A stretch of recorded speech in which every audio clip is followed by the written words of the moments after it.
On Monday, Donald Trump announced that he was deploying the National Guard, the FBI, the Drug Enforcement Agency, all of these federal authorities onto the streets of Washington, D.C., because by God, crime is absolutely out of control. At least that's what he wants us to believe. Of course, the statistics do not bear that out.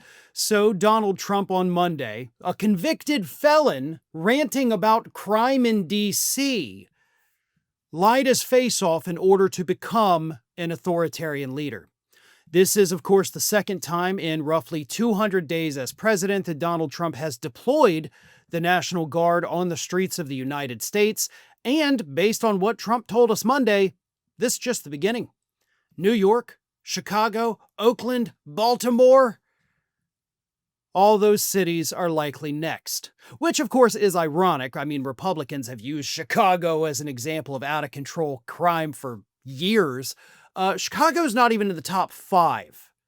No, actually, most of the states with the highest crime rates are in fact located in red states. I think 8 out of 10 of the cities with the highest crime rates in the U.S. are all located in red states. But there's no National Guards being deployed to those cities. No FBI agents roaming the parks in red states where crime actually is increasing. So, little weird, little suspicious, but not actually at all. This is what Donald Trump wants. And of course, we are now getting reports that he is trying to come up with a plan to rapidly mobilize more National Guard troops to quell civil unrest. Those reports, of course, out early Tuesday morning. This is just the beginning, as Donald Trump promised us. This is what he wants. He doesn't want those troops out there to actually stop crime. There's not much for them to do. What he wants is for the public to react. He wants somebody to go and do something to a member of the National Guard, like the video floating around Monday afternoon of a guy throwing his, sub sandwich at an officer and then being chased by like 5 of them. Trump wants more of that so that he can use it as an excuse to invoke the Insurrection Act and go ahead and start locking all of us up and put us in a full and total police state. This is how it starts. LA was how it started. And because he thinks he did a damn good job there, he's now doing it in D.C. and threatening New York, Baltimore, Oakland, Chicago, all cities that, by the way, have also seen their crime rates go down. As for the out-of-control crime in Washington, D.C., violent crime is down 26% and robberies are down 28%. In just the last year, Baltimore, New York, and Oakland have also seen massive drops in their crime rates. Baltimore's drop in crime rate has been one of the largest we've ever seen in this country. But Donald Trump knows there's a lot of black people there, so he always singles that out. That's why they single out Chicago. That's why he singled out Oakland.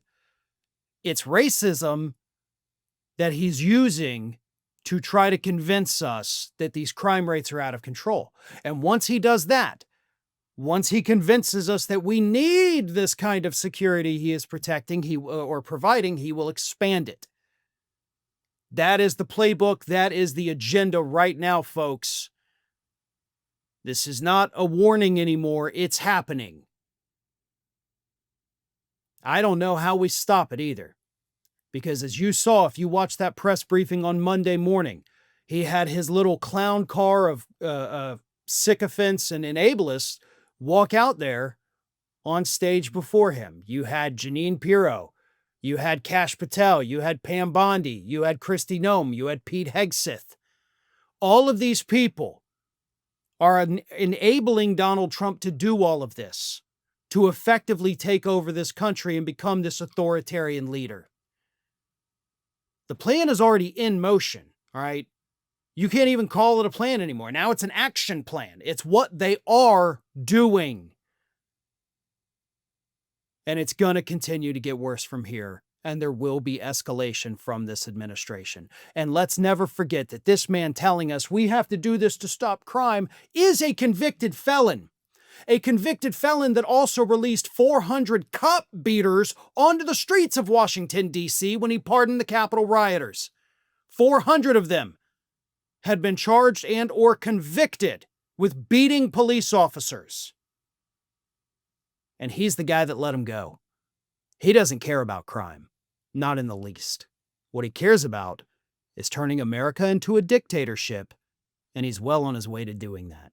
If you've ever wondered how scammers get your phone number or why your inbox is flooded with spam, this is why. There are companies called data brokers that sell your data.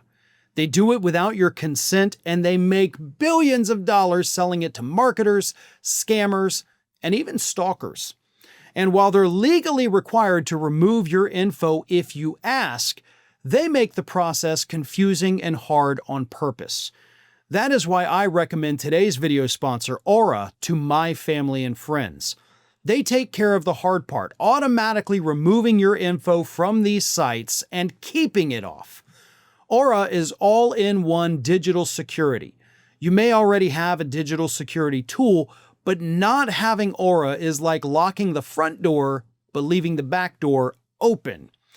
Aura gives you alerts if your personal info is found anywhere on the dark web.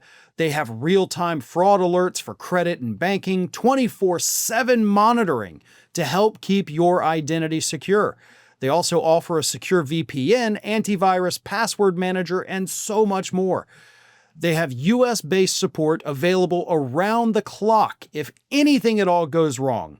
And if anything does happen, Aura includes $5 million in identity theft insurance protection. And they have US fraud experts ready to help 24/7. It's one app with every layer of protection.